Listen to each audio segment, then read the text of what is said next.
The Water Jet Technology Association, WJTA, developed this video as a companion video to the WJTA publication, Recommended Practices for the Use of Industrial Vacuum Equipment. The video is a visual depiction of major topics in the recommended practices. These are general guidelines. When operating equipment, be sure to refer to specific instructions provided by manufacturers. Welcome to the Water Jet Technology Association's video on recommended practices for the use of industrial vacuum equipment. This video was developed in conjunction with the WJTA's Recommended Practices for the Use of Industrial Vacuum Equipment document. The goal of this video is to provide you with information regarding the use of vacuum equipment. This video should not be considered a complete training program for vacuum equipment. The use of this video along with practical hands-on training is a great start. As an operator of industrial vacuum equipment, it is imperative you are aware of the hazards presented during operation, as well as the control measures to reduce risk of injury or damage to equipment. Vacuum equipment is used in many different industrial and non-industrial settings. These include petrochemical refineries, oil and gas plants, pulp and paper plants, among many others. In addition to the location where vacuum equipment is used, there are many types of vacuum equipment. Industrial vacuum equipment can vacuum solids, liquids, or both, using either a liquid vacuum truck, sewer cleaner combination machine, hydro excavator, or an air mover. This video will focus on the hazards present during vacuuming, associated controls to be put in place, and on recommended practices during job setup, operation, and completion. Hazards and controls. Let's start with the hazards of vacuuming.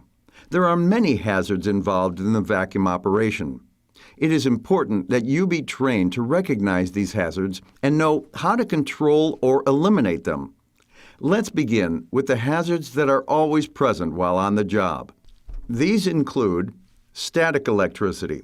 The WJTA recommends grounding a vacuum truck in all applications, since static electricity is always a hazard during pneumatic loading and offloading. Grounding is the process of dissipating the energy through an electrical ground. If the energy is not dissipated through the ground, it has the potential to cause a spark, fire, or even worse, an explosion. Always check with the customer to determine a proper grounding point. Always ensure a proper ground connection has been made prior to operating the vacuum truck. Always check with your employer about grounding systems used within your company. The WJTA recommends the following 3 references when researching static electricity. 1. NFPA 77 Recommended Practice on Static Electricity. 2. Safe operation of vacuum trucks in petroleum service. And 3. Avoiding static ignition hazards in chemical operations. For access to these documents, refer to the WJTA's Blue Book called Recommended Practices for Industrial Vacuum Equipment. Degree of vacuum. A vacuum hose under suction can produce an air velocity of up to 624 miles per hour. Thus, it is important to keep all body parts away from the end of the hose. In the unfortunate event that a body part comes in contact with the hose end, ensure the vacuum truck is shut down immediately. As depicted in this video, if any part of your body gets sucked up the hose and the vacuum is not broken, you will be unable to pull your arm free. The pressure caused by this suction will cause blood and other liquids to flow towards the truck and accumulate there. Vacuum will pull fluids out of the body, causing damage to the surrounding tissues. To help aid in the prevention of suction injuries, the WJTA suggests the use of a hose end protector and a hose end with a handle, which keeps the hose operator's arms a slight distance from the end of the hose. As well, the WJTA advises the use of a portable vacuum breaker for all air mover jobs. A vacuum breaker is a T-shaped device that fits in the suction hose line. Types may vary, but the most commonly used breaker consists of a cable attached to a long rod that fits over one opening in the T. The portable vacuum breaker allows the hose operator to kill or release vacuum in the event of an emergency. When the operator opens the vacuum breaker, it creates an immediate vacuum loss at the end of the hose. It is imperative that the vacuum breaker be installed properly and tested for it to be effective during operation of the vacuum truck. Housekeeping hazards. Other potential hazards include slips, trips, and falls. To control or eliminate housekeeping hazards, ensure the work area and all walkways are kept clean or organized. Burns. Burns are a common injury when operating vacuum trucks, but are easily preventable. Allowing cooling system components and the silencer to cool prior to draining and not touching or coming in contact with hot oil and components are ways to avoid these potentially serious injuries. Overhead obstructions. Overhead obstructions create a hazard when operating a vacuum truck. Perform a complete visual inspection of your work area prior to setting up or offloading. It is mandatory to keep the vacuum truck a distance from any overhead obstruction, which is far enough away so that the possibility of contact with the box or boom does not exist. High voltage electrical hazard. Vacuum truck operators must be mindful of high voltage electrical hazards, such as power lines or trailing cables. The potential exists for electrical shock when working under or around power lines. It is strongly recommended that a load never be dumped under power lines, and if a trailing cable is blocking your route, never drive over it, turn around, and find an alternate route. Other people's safety. We don't often think about other people's safety when operating a vacuum truck. Always be mindful of other people, that is, supervisors, laborers, etc., working in and around your work area. Control measures for other people's safety include using your horn and always performing a visual check prior to moving the vacuum truck. Be sure to check your equipment to ensure it is equipped with a backup alarm to warn any people who may be nearby. Ensuring that all proper signage, tags, etc. are in place will keep people out of the direct work area and therefore have less potential for injury. Other job site hazards. Other hazards to be aware of include crushing and cutting, chemical waste, and tipping. Crushing incidents occur when people place themselves in direct contact with the materials being offloaded. Never make adjustments to the vacuum truck while it is moving, the blower is engaged, or the engine is running. As well, ensure all equipment and components, including attachments, are properly supported. Remember to stay clear of all rotating or moving parts, and be aware of pinch points. Always use the rear door and body supports. Most trucks are equipped with either a safety pin or a safety prop. To ensure proper body support, always use the safety stand provided. Keep in mind the following with regards to the safety stand. Never raise a loaded body unless you intend on emptying it. Never support a loaded body with the safety stand. And never try to remove a hoist cylinder, leaving it supported by the safety stand. Never remove a driveline guard when the truck is operating. Never wear loose clothing or work around rotating shafts. Chemical hazards. Chemical hazards are brought on by the chemicals being vacuumed, reactions in the tank, or excess gas released from the vent. Chemical hazards can take many forms, such as mists, gases, fumes, vapors, etc. These hazards can be present while vacuuming, being vacuumed, or during the vacuuming process. Chemical hazards have the potential to cause explosions or fires and are very harmful if personnel come in contact with chemicals. Many different chemicals can be pyrophoric or self-combustible. Therefore, these materials should be kept wet or damp at all times. WJTA advises the following guidelines if materials are reactive or incompatible. Never mix material that may be reactive or incompatible. Some chemicals can react with each other and with residues left in the tank. WJTA recommends washing the vacuum truck tank prior to loading a material known to be reactive or incompatible with the material previously loaded in the tank. Use a liquid vacuum truck to load materials or substances with a flash point of 140 degrees or lower. Never load these into an air mover. Pressure offloading of flammables with a flash point of 140 degrees or lower is not allowed unless nitrogen is present. Never use an air mover to pick up any wastes that are flammable, combustible, or ignitable. Explosions can occur.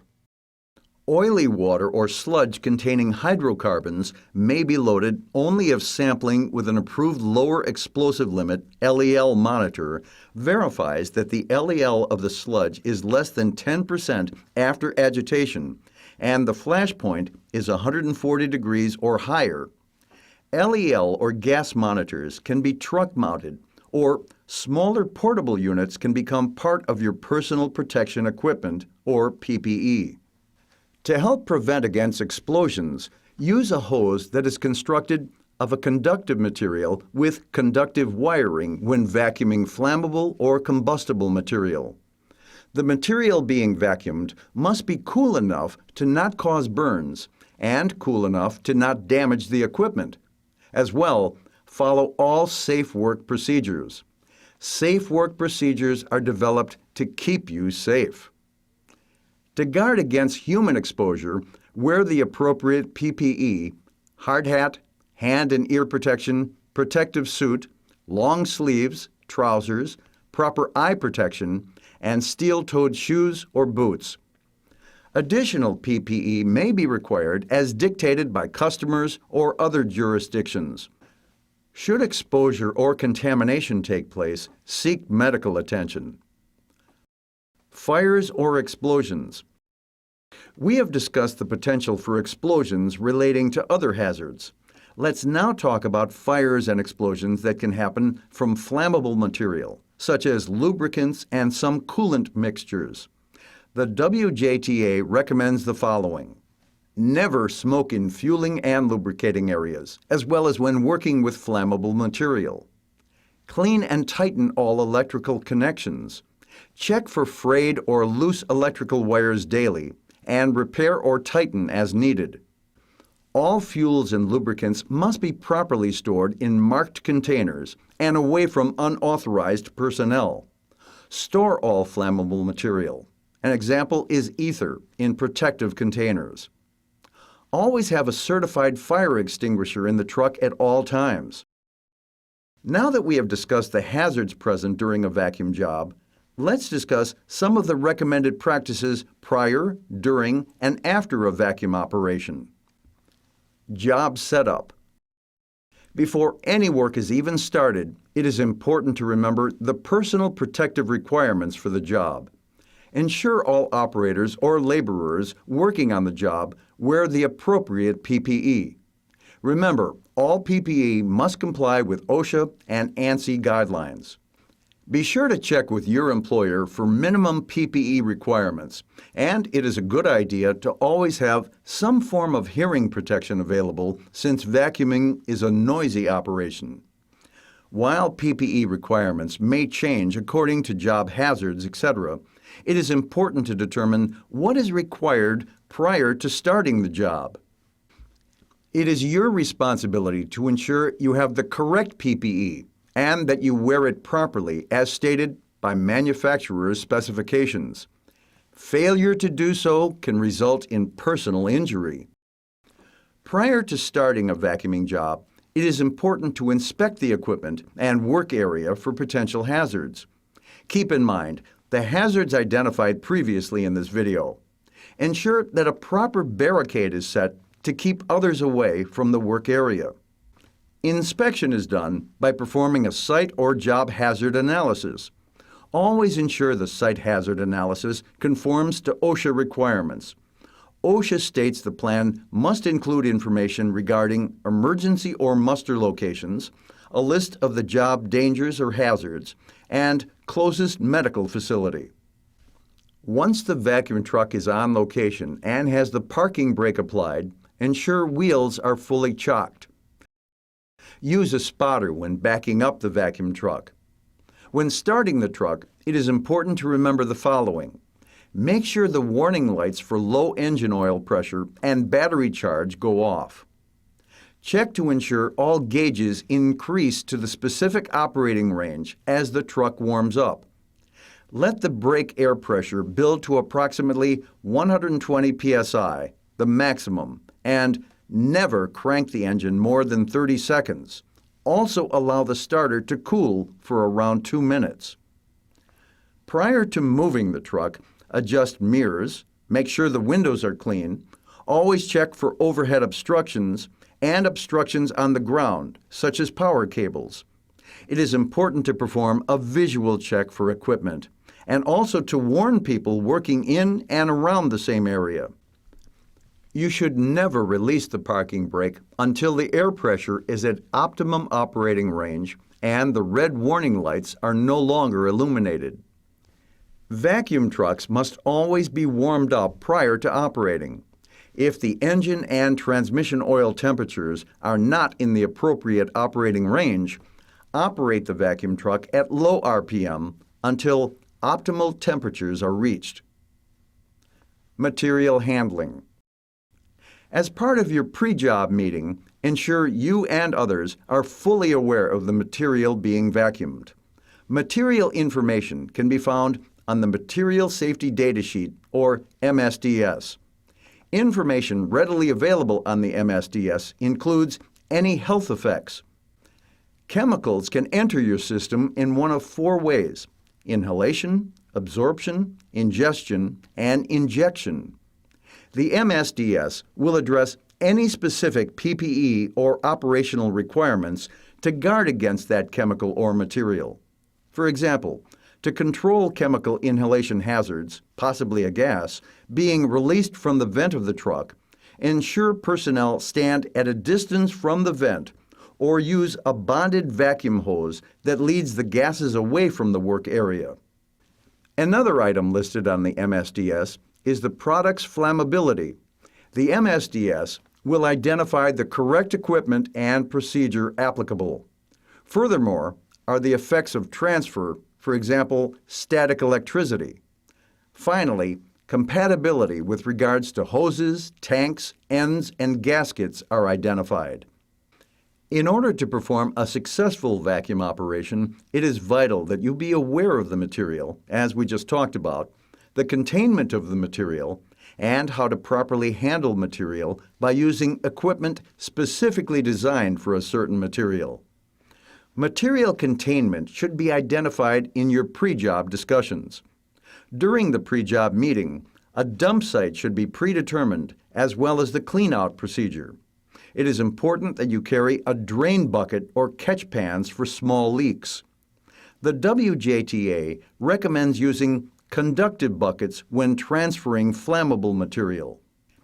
Ensure you have inspected flanges, gaskets, seals, hose connections, and caps, as well as checking the integrity of valves, including the portable vacuum breaker. It is a government recommendation that all vacuum trucks be equipped with a spill cleanup kit that follows DOT regulations. When putting a spill kit together, there are certain items that must be included. Check with your DOT office to ensure you are in compliance.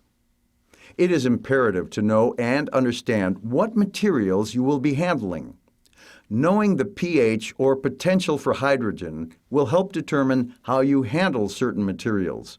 You can tell from the pH how acidic or caustic your material is and help you determine if it will have a negative effect on your vacuum truck. There are two types of tanks commonly used in industrial vacuuming: the standard debris vessel and the DOT-coated tank. Tanks can be made of carbon steel or stainless steel. Knowing all about your material will help in deciding what type of tank should be used for your job. Hoses and fittings. Hoses are made of many different types of compounds and materials. Therefore, using the proper type of hose for a certain application is extremely important. The WJTA recommends using fittings, valves, hose ends, and caps constructed of steel or stainless steel. Other recommendations include making sure the locking ears are positively retained when using cam and groove hose fittings. As well, using gasket material that is compatible with the material being vacuumed will prove useful. The WJTA states as a general rule that hoses used in the vacuum process should be conductive to reduce the potential for static electricity storage. Be aware that some conditions have a deteriorating effect on hoses that will greatly shorten their life. These conditions may include heat, chemicals, pressure, vacuum, and even the weather. Be conscious of sharp edges. Abrasive material that is transported through the couplers can cause them to wear and become very sharp. Using the proper hand protection will help protect you against these sharp edges.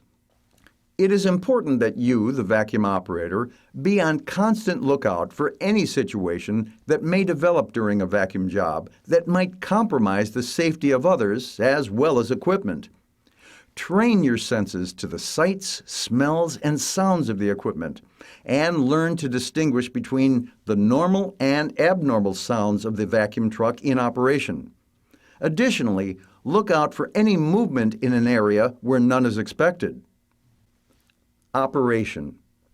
The vacuum operation consists of loading and offloading various types of dry or wet material. Loading is achieved with either the help of a fan, vacuum pump, or a positive displacement blower. The pump, fan, or a positive displacement blower creates an area of low pressure in the vacuum tank.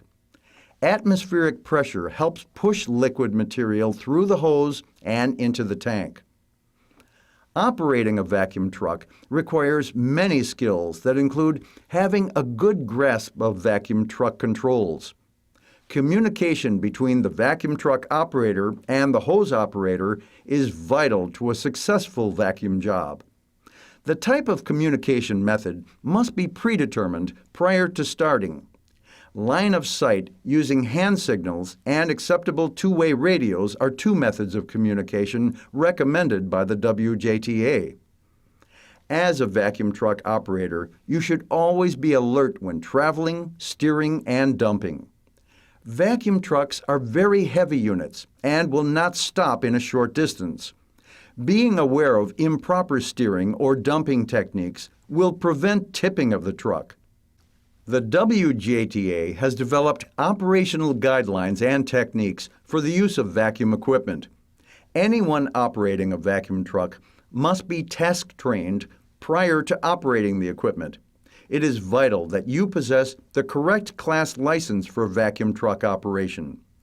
Driving a truck with a GVW, gross vehicle weight, greater than 26,000 pounds requires a commercial driver's license with appropriate endorsements, that is, tanker or hazmat. Also, equipment must never be operated under the influence of alcohol or illegal drugs. If you are taking prescription drugs, know the side effects. Prior to operation. The guidelines are as follows. Prior to operation, assess the field conditions, for example, soil stability, slick, muddy, and recognize the capability of the equipment and determine the safest, most efficient operating manner. This includes being aware of existing work conditions, such as location of other personnel, degree of slopes and traffic patterns of your equipment, as well as that of others. Remember the following. Always apply parking brakes before operating unit and ensure the lights are turned on. If for some reason a dashboard warning light comes on, stop and determine the cause. Operating a truck with a warning light on can compromise the safe operation of the truck. On dusty job sites, position the truck to minimize the possibility of drawing dust into the radiator or the engine air system. If dust control becomes a problem, alert your supervisor. Be sure you are aware of other operators' locations. While moving the vacuum truck, you, the operator, must obey all traffic safety regulations. Drive the truck at a safe speed according to the various road and field conditions. Be aware of sharp turns, as this can result in a tip-over. Always use caution when turning. When stopping, feather the brake pedal to keep from having brakes fade because of heat. It is a good idea to maintain a safe distance, approximately 4 truck lengths, between all vehicles and/or equipment to ensure a safe stop in the event of an emergency.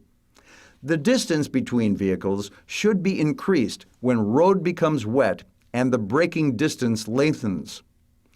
If you come across dusty conditions when following another truck, remain far enough back so you have enough time to react to an adverse condition.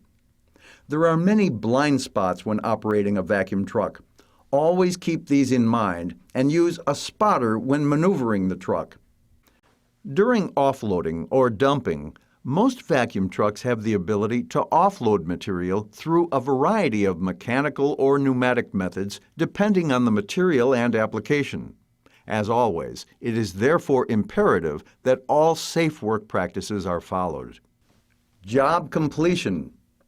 Upon job completion, it is critical to make sure no cross-contamination occurs. This can be avoided by cleaning the tank at the end of the job and having someone inspect and verify the tank as clean prior to starting another job. When cleaning the tank, the filter bag should be replaced and cyclone fully cleaned as well. When working with vacuum trucks, it is important to recognize a confined space.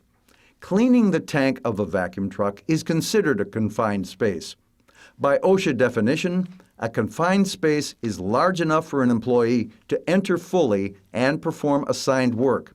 It is not designed for continuous occupancy by the employee and has limited or restricted means of entry or exit.